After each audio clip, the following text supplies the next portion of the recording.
सुप्रभात, आप सभी का स्वागत है आज की इस 11th मई 2025 के संडे स्पेशल की डेली करंट अफेयर के सेशन में। मैं दिव्यांशु पांडे आप सभी का एक बार फिर से वेलकम करता हूं पैक क्लिकर के इस चैनल पर, जहां पर हम आज के सेशन में important national as well as international events को कवर करेंगे और आप इस सेशन को अपनी तरफ से लाइक और शेयर जरूर करते जाइए।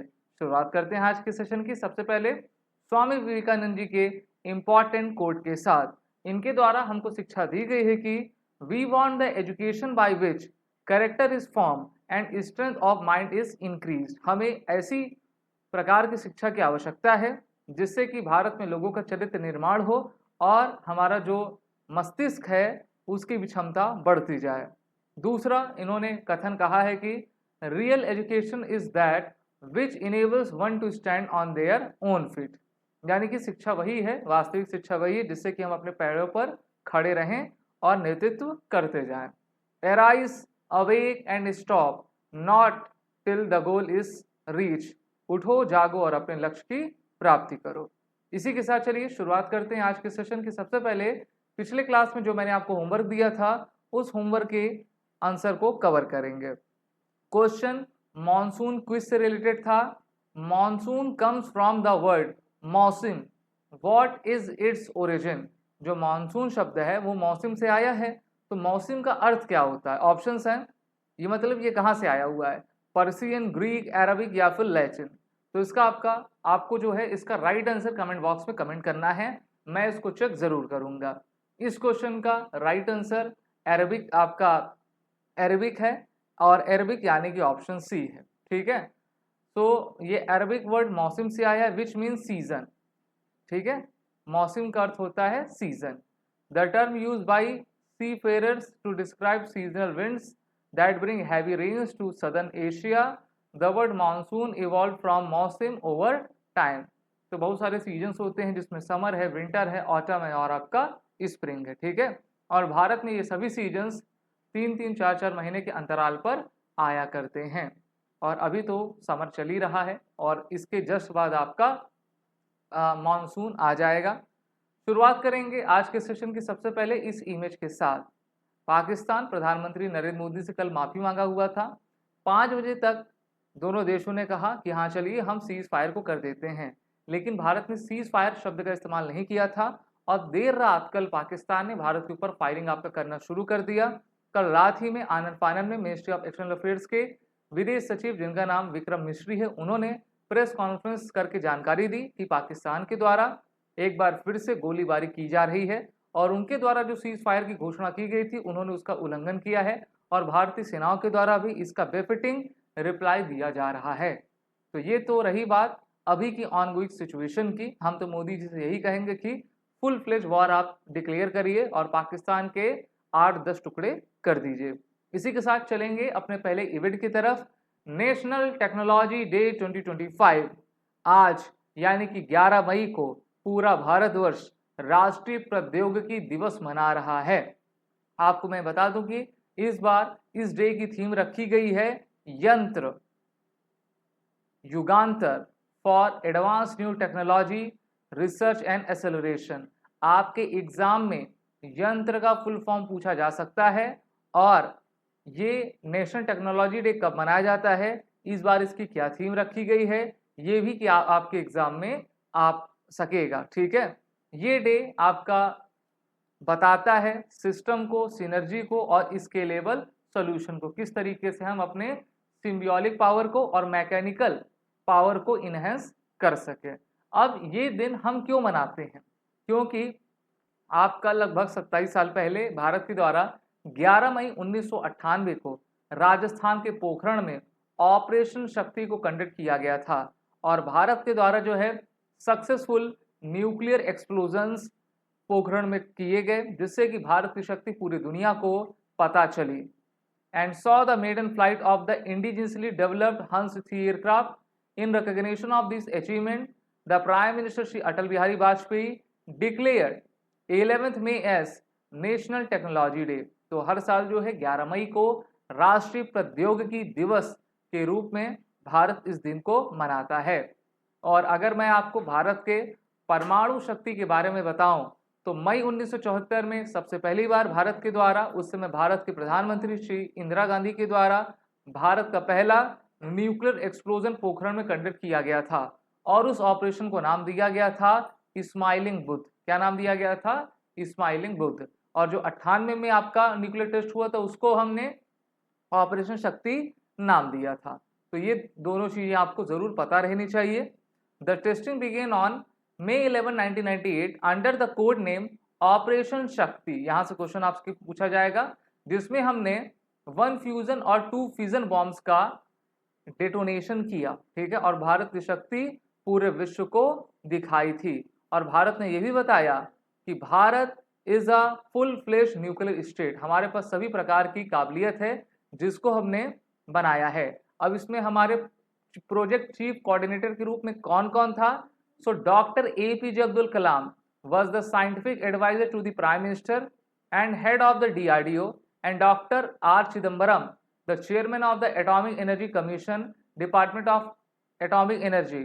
Both were the chief coordinators when the Pokhran Second Operation Shakti test was performed. तो यहाँ पर आप देखिए, मैं आपको बताने की अपने तरफ से प्रयास करूंगा कि किस तरीके से इस एक्सप्लोजन को, डेटोनेशन को भारत के द्वारा किया गया था। सबसे पहले मेजर बॉम्ब्स डेटोनेटेड, पहला 15 किलो टन का एटम बॉम्ब, उसके बाद 45 किलो टन का हाइड्रोजन बॉम्ब, 0.2 किलो टन का सब किलो टन डिवाइस, यानी कि छोटे, मीडियम और सबसे बड़े बॉम्ब का, यहां तक कि हाइड्रोजन बॉम्ब का भी हमने परीक्षण इसमें कर लिया था। India became the 6th country to join the nuclear club, जिसमें टॉप 5 जो आपके यूएनएससी के परमानेंट मेंबर्स हैं, जिसमें America, UK, Russia, France, America आते हैं, ये इनके पास है, चाइना के पास है और अब भारत के पास भी है। Originally there were collectively called operation Shakti 98 and the 5 nuclear bombs were design Shakti first through Shakti 5, ठीक है। तो टोटल 5 हमने इन परमाणु बम का, हाइड्रोजन बम का परीक्षण किया था। इसके मुख्य architect doctor APJ Abdul Kalam थे, जिनको हम सभी जानते हैं कि भारत में सभी लोग इनको पसंद ही करते हैं, और इसके बाद भारत सरकार के द्वारा इनको भारत का राष्ट्रपति बनाया गया था। इनका जो प्रेसिडेंशियल टर्म था वो 2002 से लेकर 2007 के बीच में रहा था। इसमें बाकी मैंने आपको बता दिया है। साथ ही साथ नेशनल टेक्नोलॉजी डे हम इसलिए भी मनाते हैं क्योंकि हंस 3, India's first indigenous aircraft, was first tested on the same day in 1998 in Bengaluru. It is the first of its kind 2-seater general aviation plane used for flight training and personal flying. तो दो चीज हमारे द्वारा इस दिन आपकी की गई थी। वहीं पर त्रिशूल is a short range surface to air missile developed in India. It can also use an NTC schemer against low flying attacking missile. अब त्रिशूल तो उसको डिसकंटिन्यू कर दिया गया है, उसकी जगह और भी आपकी मिसाइल्स आ चुकी हैं। तो ये आज राष्ट्रीय प्रौद्योगिकी दिवस मना रहे हैं, और आप कंफ्यूज बिल्कुल ना होइएगा नेशनल साइंस डे में और नेशनल टेक्नोलॉजी डे में, क्योंकि नेशनल साइंस डे, राष्ट्रीय विज्ञान दिवस, भारत हमेशा 28 फरवरी को मनाता है, क्योंकि डॉक्टर CV रमन के द्वारा स्कैटरिंग ऑफ लाइट की डिस्कवरी की गई थी, और ये भारत के और एशिया के पहले व्यक्ति बने थे जिनको फिजिक्स में नोबेल प्राइज मिला हुआ था। तो 28 फरवरी को राष्ट्रीय विज्ञान दिवस, 11 मई को राष्ट्रीय प्रौद्योगिकी दिवस भारत मनाया करता है। इसी के साथ आगे बढ़ेंगे नेक्स्ट इवेंट की तरफ। यहाँ पर आप मनोहर सिंह खट्टर को देख पा रहे हैं। मनोहर लाल खट्टर इनका नाम है, हरियाणा के पूर्व मुख्यमंत्री और भी भारत सरकार में जो है ये कैबिनेट मंत्री हैं। अच्छा, ये बुक स्टोर को देख रहे हैं जहाँ पर विवेकानंद जी की पुस्तक आपकी रखी हुई है। तो ये क्या है? तो ये इवेंट का नाम है भारत बोध केंद्र। भारत बोध केंद्र, बोध का अर्थ होता है ज्ञान, ज्ञान आपको बोध कराता है, ठीक है, समझ आपकी बढ़ाता है। So India habitat centre inaugurated a new addition to its habitat library and resource center, the Bharat Bodh Kendra, a dedicated section aimed at fostering awareness and appreciation of India's rich cultural and civilizational heritage. तो जितने भी भारत के महान क्रांतिकारी हैं, महापुरुष हैं, उनकी जो किताबें हैं, उनके जो थॉट्स हैं, आपको इसी भारत बोध केंद्र में मिल पाएंगी। The Bharat Bodh Kendra will house a curated collection of books and resources on Indian art, music, spirituality, history, philosophy and other related field. और आपको मैं ये बता दूं कि जब हम हेरिटेज की बात करते हैं तो यूनेस्को ने भारत में 44 के करीब वर्ल्ड हेरिटेज साइट को आपका लिस्टेड किया हुआ है और बहुत सारी साइट्स हमारी टेंटेटिव लिस्ट में भी चल रही हैं। अगर आप list of UNESCO intangible cultural heritage site के बारे में बात करो तो इसमें रामलीला आ जाता है, कुंभ मेला है, छठ पूजा है ना, वैदिक चैंटिंग है और भी बहुत सारी चीजें हैं जिसको आप यहाँ पर पढ़ पा रहे हो। और अभी तो भारत जल्द ही और पूरे विश्व में इंटरनेशनल योग डे मनाया जाएगा, अंतर्राष्ट्रीय योग दिवस। आपको ये बताना है कि अंतर्राष्ट्रीय योग दिवस हम किस दिनांक को, किस डेट को मनाया करते हैं। अगर हम बात करें what are the main types of heritages, तो देखिए कल्चरल हेरिटेज में आपके फिजिकल एंटिटीज आते हैं जिसको हम टेंजिबल कल्चरल हेरिटेज कहते हैं, जिसको हम छू सकें, ठीक है। Immovable heritage includes building, history, historical places and monuments. Movable heritage includes books, documents, movable network and music. Natural heritage में आपका फ्लोरा फौना आता है। Natural heritage can also include cultural landscape, natural features they may have cultural attributes. वहीं पर non intangible में social custom आ जाते हैं ना, जैसे छठ पूजा हो गया है ना, महाकुंभ हो गए, ये सब चीजें रहा करती हैं, तो इनके बारे में आपको पता होना चाहिए। वहीं पर भारत के द्वारा भारत का जो आपके साइट्स यूनेस्को के वर्ल्ड नेचुरल हेरिटेज साइट्स में हैं उनके नाम क्या क्या हैं, टोटल ये 4 हैं। काजीरंगा नेशनल पार्क कहाँ पर है, असम में है, एक सिंग वाले गैंडे, वन हॉर्न राइनो के लिए जाना जाता है।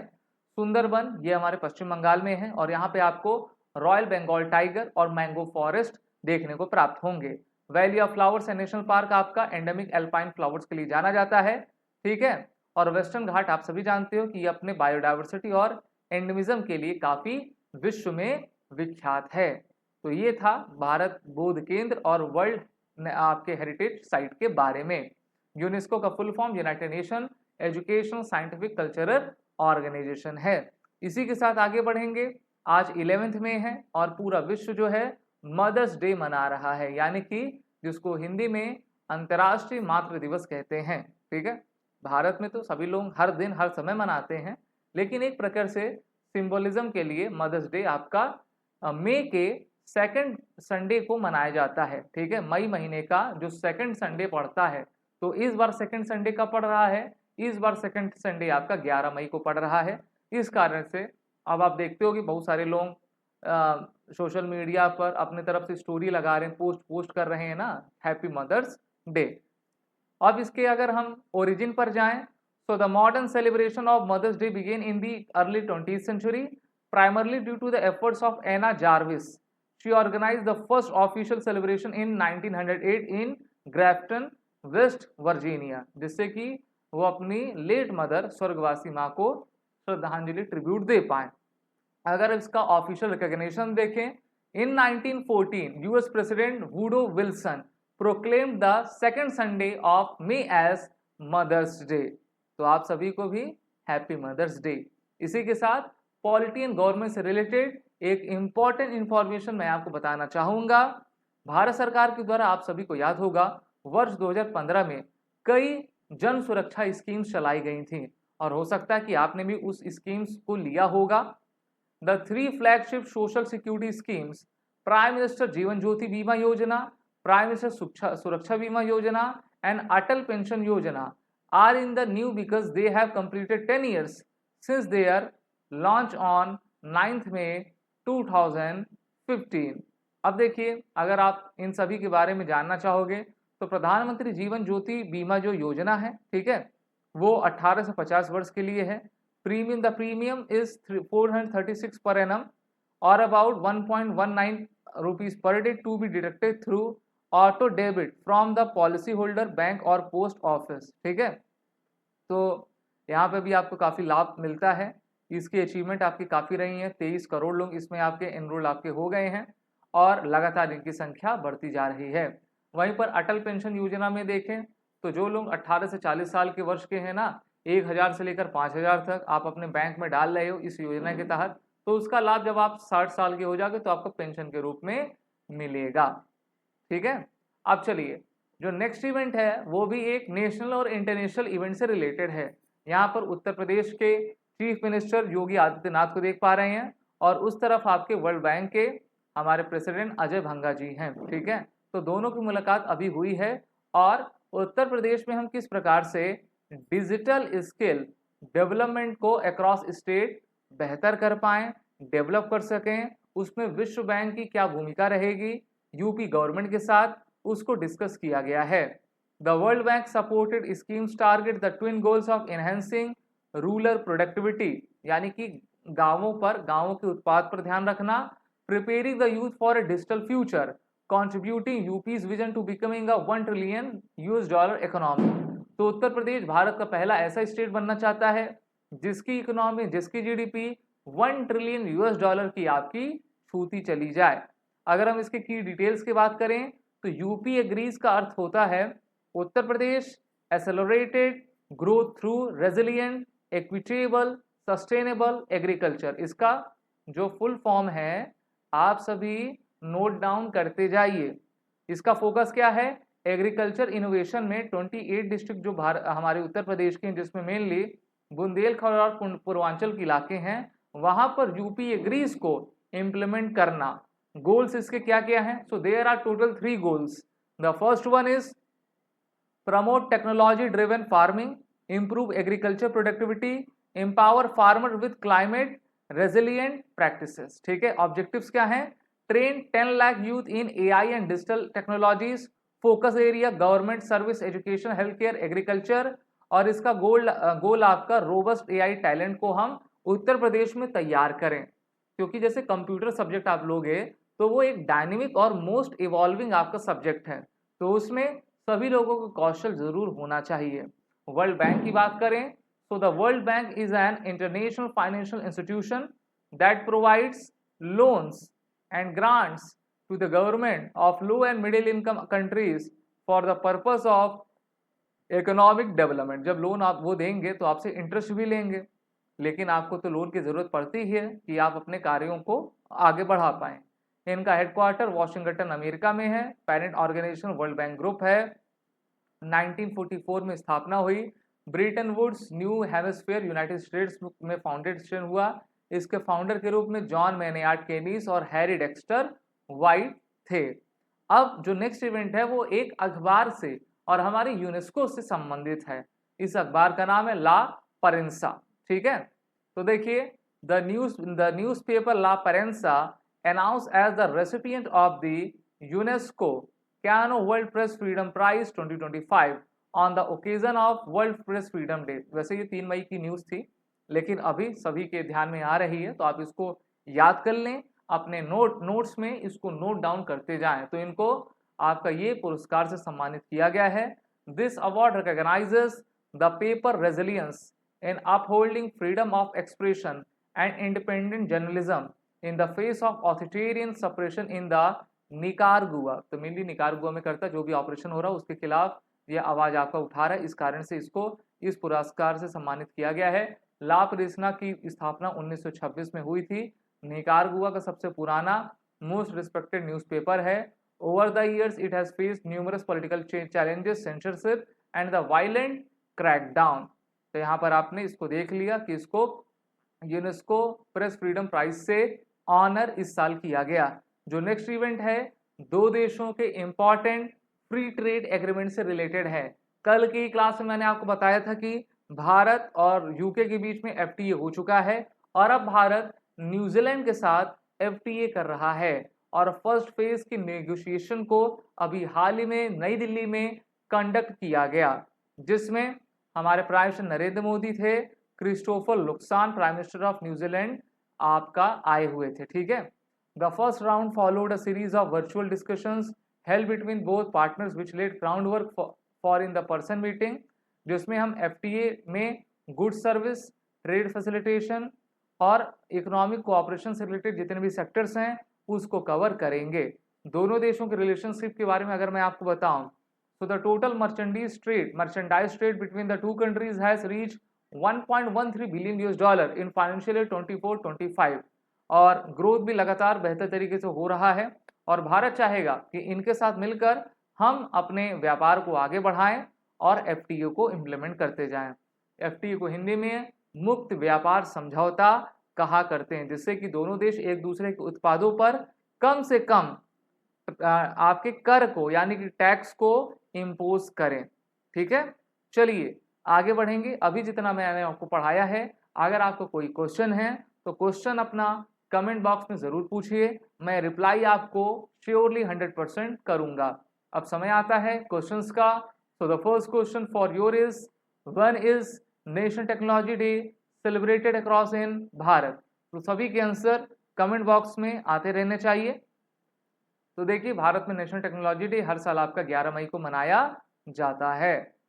अगला प्रश्न, what was the code name for the nuclear test conducted in May 1998? Operation Vijay, operation Shakti, operation Agni, mission Vikas. तो देखिए 1998 जब हमने ये न्यूक्लियर टेस्ट टोटल 5 किए थे, तो उसका नाम प्रधानमंत्री अटल बिहारी वाजपेयी के द्वारा ऑपरेशन शक्ति रखा गया था। इससे पहले मई 1974 में हमने किया था, उसका नाम ऑपरेशन स्माइलिंग बुद्धा हमने रखा हुआ था। और इंदिरा गांधी और अटल बिहारी दोनों को ही मरणोपरांत जो है भारत रत्न से सम्मानित भी किया गया है। इसी के साथ आगे बढ़ेंगे। What is the theme of the national technology day 25?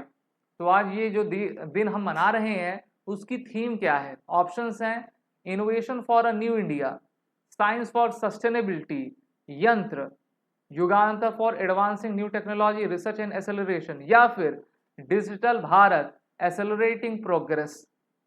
सभी आप सभी अपना आंसर बताते जाएं। If you have any doubt, question और any other thing, then you can comment it and surely I will give the answer of your question. And the right answer is option C, Yantra. Yantra का full form आपके exam में जरूर पूछा जाएगा, तो इसको आप नोट डाउन जरूर कर लें। इसी के साथ, और हाँ, अगर पूछ ले कि नेशनल टेक्नोलॉजी डे हम कब से मना रहे हैं, तो इसको हम 1998 से मनाते आ रहे हैं। अगला प्रश्न, under which department does the technology development board function? Ministry of electronics and IT, department of scientific and industrial research, department of science and tech, या फिर नीति आयोग। तो जो हमारा टीडीबी एक डिपार्टमेंट है, वो भारत के department of science and tech के अंतर्गत अपना कार्य किया करता है। अगला प्रश्न, which newspaper won the UNESCO Guillermo Cano World press Freedom Prize 25?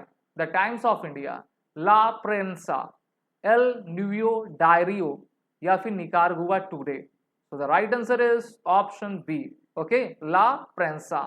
Next question, what is the main reason La Prensa receive the UNESCO award? इनको ये जो अवार्ड मिला है ना वर्ल्ड प्रेस फ्रीडम से रिलेटेड, क्यों मिला है?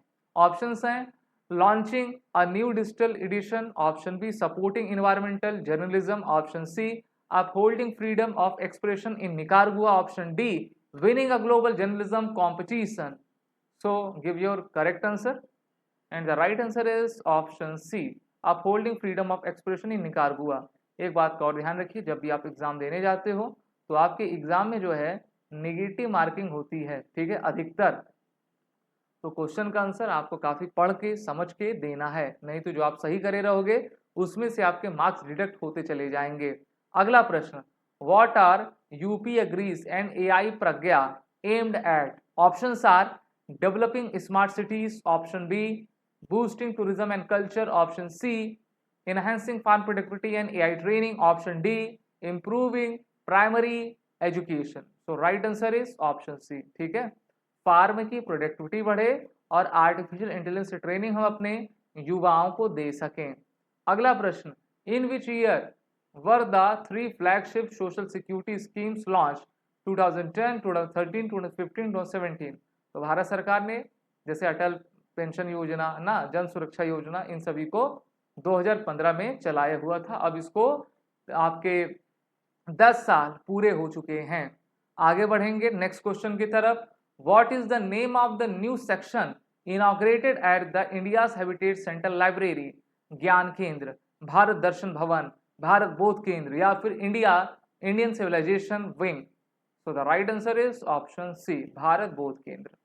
तो ये थे क्वेश्चन। अब मैं आता हूं आज के होमवर्क की तरफ। So today's question is trough, TROUGH is a line joining areas of lowest atmospheric pressure, high atmospheric pressure, temperature, या फिर रेनफॉल। इसका आंसर आपको देना है और अगर आपको ये सेशन अच्छा लग रहा है तो हमसे जुड़े रहिए, इस चैनल को सब्सक्राइब कर लीजिए, इस वीडियो को अपने तरफ से लाइक और शेयर करते जाइए। जय हिंद।